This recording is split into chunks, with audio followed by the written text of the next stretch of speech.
This is my first take at violence or graphic in this thing. Though I'm not a fan of, if there's a choice between Shiva and Kshanak, I was more a man of Kshanak. But given that, this is my take on violence and this thing. See, the point is there are two kinds of violence and things suggest to. I normally prefer that. Even if you take my first film, it is more the sound and the expressions of the other characters. When a violent act is happening, you almost feel as if you saw something violent. But it will be surprising, probably the entire Shiva, I don't think there's a single shot where we see blood. Actually, And the reason for that is, like I said, it disturbs the mind when it is suggestive rather than this. But having said that, I feel, that is a question of a sensibility. You know? The Quentin Tarantino is once a graphical again. Quite a lot. Quite a lot. Whereas a film like, I would think, Irreversible. That has so much of violence, and I think it wouldn't have worked without that, because in the context of the film, probably it's the most violent film I've seen. So I think the context makes a lot of difference, and of course the characters. Like, I normally don't use abusive language at all in my films. But the first and only time I used it in Satya. But I thought it would be very fake if those characters speak normal language. And which is the reason I took that call at that time. I think it was natural and apt. It was not out of context. I think it's an audience for both, because you see, it is not really about real. I think a film creates its own world. In the entire movie of Godfather, there's not a single abusive word. And the same backdrop of Mafia. Goodfellas has probably 5 abusive words in every sentence. True. And people didn't have a problem with either. True. No, the Shaitan belonged to that lower strata. They were more, they come from that, whatever. That's obvious. I've seen that. And I think there's no other middle path of way how they communicate. It won't really capture the essence. It's not meaning. There will be people who will have a problem with that. But the bottom line is, I think there's every kind of audience. And today, fortunately, we are as filmmakers, we are in a kind of times where we can cater, because if the people already know it is this kind of a content, either through the trailer or whatever, they can take a call whether they want to see it or not, and there are enough number of people for that. Any underlying reason why across the platforms, across the continent, why violence is consumed more as an entertainment? Because you made the most. See, I would like to think, if you look at the newspaper, for example, what attracts you immediately is some murder, some scam, some rape, or whatever. I think deep inside every one of us is a wild animal. It gets kind of tempered down with social restrictions or kind of a program where we have to have compassion, good and everything, which is actually forced upon us. I'm not saying a good or a bad way. It has come from another particular section. We are not naturally born. So violence is a serious entertainment.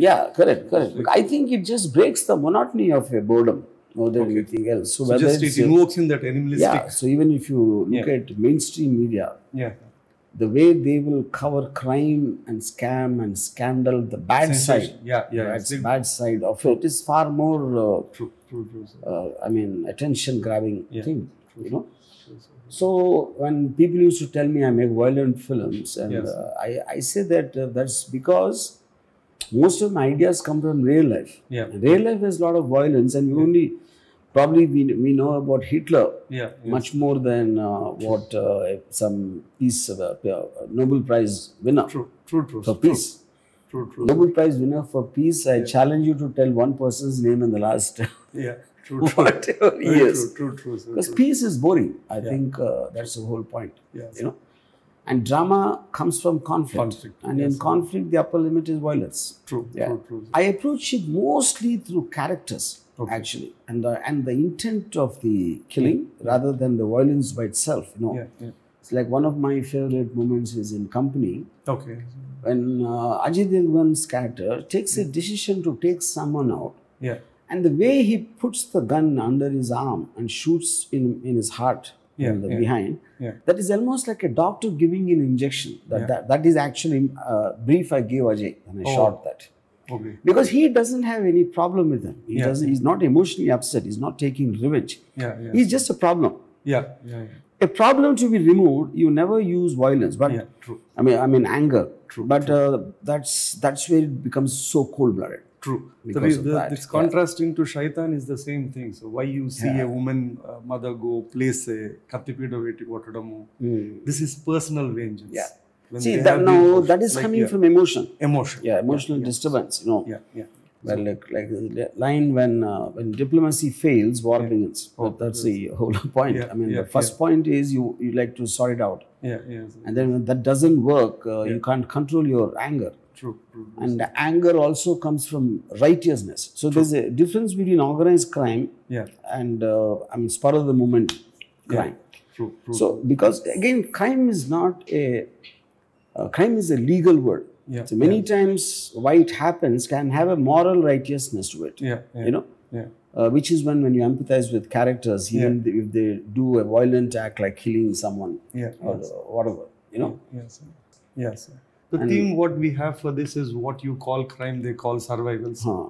So it is something, do you think the larger part of the society has some responsibility in why criminals are born or crime happening? It can't be something that, yes, I mean, not to justify the criminals or glorify, they have their own. I mean, see, that's the point when I asked a police officer this question. Yes. If you connect to the morality of the aspect of crime, to give an example, if someone stole money from his from a boss, you know, that's a crime, and you want to catch him and whatever you'll do. But if the need for why he did it had a certain moral strength to it. It was because the guy was probably not paying his salary much. True. Or his urgent need, some family member or whatever. Would that affect you? So his answer was very interesting. He told me it's not possible for the police department to function if you go beyond what is written as a crime. True. So we cannot afford to go into the emotional aspect of why the crime was committed unless on a personal interest. So you need a lot of time for that, which is not what we have. So it will be an open and shut case as long as evidence is there.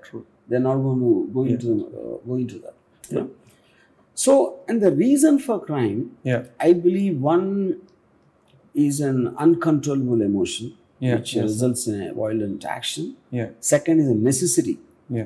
That it has to be done because of it is related to some other problem. For example, existence of a person can be a problem. So survival and circumstances is what drives. Survival is also one cause, but circumstances. I think, more circumstances and necessity is a major cause because a person's existence is a problem sometimes. Which is what comes under premeditated killings. You know, you thought about it, you made a plan because you have no other choice but to get him out of your life, him or her out of your life. No, but you've done so many. I mean, you looked up on a lot of criminals and crime stories. So do you look at it like they've been part of a victim of the society? Like, I mean, when I was seeing Mindhunter, it was across the board. Most of them, they were abused as kids. They had single parents. Economically, I'm not sure I subscribe with that. See, the number of people who are abused, I think is far bigger. And serial killers are a rarity. They're not like all over the place. And there will be a lot of underlying content. I think it eventually comes to choice or the having an urge. Okay. You know? Uncontrollable urge. No, I remember in my college days when this one of my friends, it's quite a well-built guy. We were going for a walk near Krishna River. Somewhere in an isolated place, he suddenly out of the blue said, I just feel like killing, you know, he said. You know? That's such an there was no cause for that and nothing. It just had an urge. You know? And I would like to believe that he meant it at that time. So maybe people might fantasize True. చంపేస్తుంటే బాగుండేది, చంపేయాలి అని మనకు ఒక emotion వస్తుంది. But you don't act it out. True. It is just for that one spur of the moment. You have that urge. And then it kind of quells down. In whatever, out of fear, out of rethinking, whatever the cause is. So I think serial killers, you see, the case of Gary Ridgway, it's called the Green River Killer. It took them 20 years to catch him in Washington state. You know? And when he was finally caught, the most surprised person was his wife. Because he was such a docile, calm person. And she never suspected in 20 years that this guy could be behind. And he killed nearly 100 women. Almost Ted Bundy, the same story. True. They have this extreme sense of urge. I think it's an uncontrollable urge. Nothing more than that. Like, I had one other guy in college. He used to always think of torture for women. You know? Yes. And horrible. I mean, you can't even imagine. He's a short guy. If you slap him, he'll die. But his mind is so... he has that... Yes. So somewhere, is it like even the reform system? So they go to the prison. Like most of...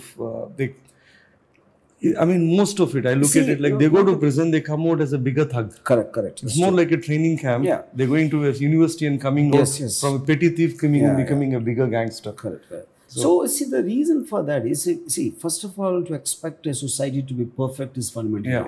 So we all keep trying to upgrade it and evolve it, which is the process. So maybe there was a time when it was much worse. Maybe we are better, but it'll always have a problem. True. Now, on one hand, you can say that if you send a guy to a prison and he meets other criminals and he will learn from them what not to do next. You know?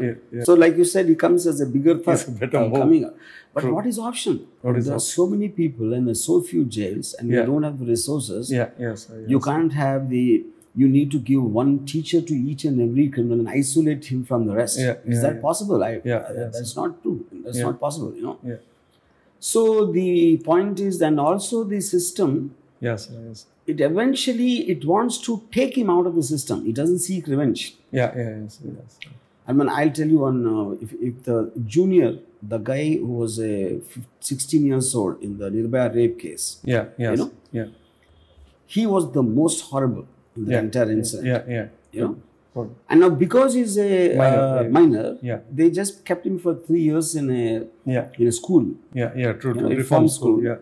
And he had a separate thing because he was deemed dangerous. And outside he used to sleep on the footpath before this incident. And now they gave him a room and a fan and everything because that is being humane treatment to a child. True.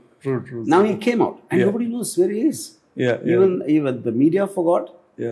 Even the society forgot because we all react on that particular moment. True.